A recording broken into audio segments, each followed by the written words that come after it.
Welcome to Stations in the Street Meditations. We are continuing our readings that are preparing our hearts for the artwork we'll experience together on Good Friday. So today we will contemplate Station 8 together. And Station 8 is titled, Jesus is Stripped. And the verse that Scott references is, "For if men do these things when the tree is green, what will happen when it is dry?" And that's found in Luke 23:31. And then also the verse, "Father, forgive them, for they don't know what they're doing." And they divided up his clothes by casting lots. And that's found in Luke 23, verse 34. So Scott writes this about this station. Romans crucified criminals naked. The whole crucifixion process was to shame the criminal, but also to shame the community that the criminal came from.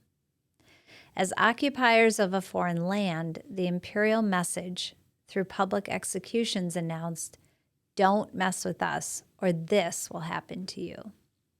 We win, you lose. You will lose everything, especially your dignity." In this image, we have a cutting saw juxtaposed against the stripped limb it has just transformed. It alludes to the process being stripped bare without me having to do an illustration about public nakedness. I don't believe the point of this station is to commiserate on the exposed private parts of the King of Jews, although I think it is worth taking the time to meditate on the fact that very few depictions of Jesus in art have ever shown him naked on the cross. Now, I completely understand why. In giving reverence to the one we love in his most undignified circumstance, we honor him with something to cover his nakedness, if only a humbled loincloth. It's a completely logical response to a shameful situation. Also, let's be honest. No one wants to enter a sacred space and see the genitals of the King of Kings. It's not the place for that, and that's very okay. As long as we remember, though, that these reverent art depictions are an editorialization of a collective triggering situation, because the shame of nakedness is felt deep in all of us. Nakedness does not necessarily mean not having clothes on. Nakedness can mean the loss of whatever it is you cover yourself to protect your vulnerabilities.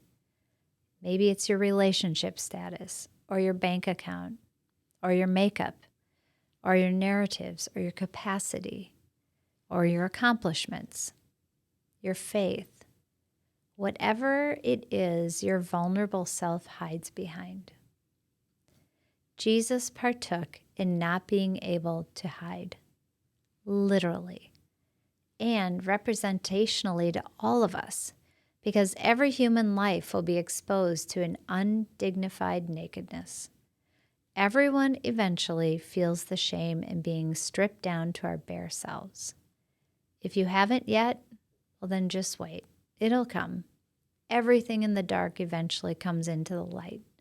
And in that light is a great compassion and empathy for what it's like to not be able to hide anymore. Thank you for joining us today.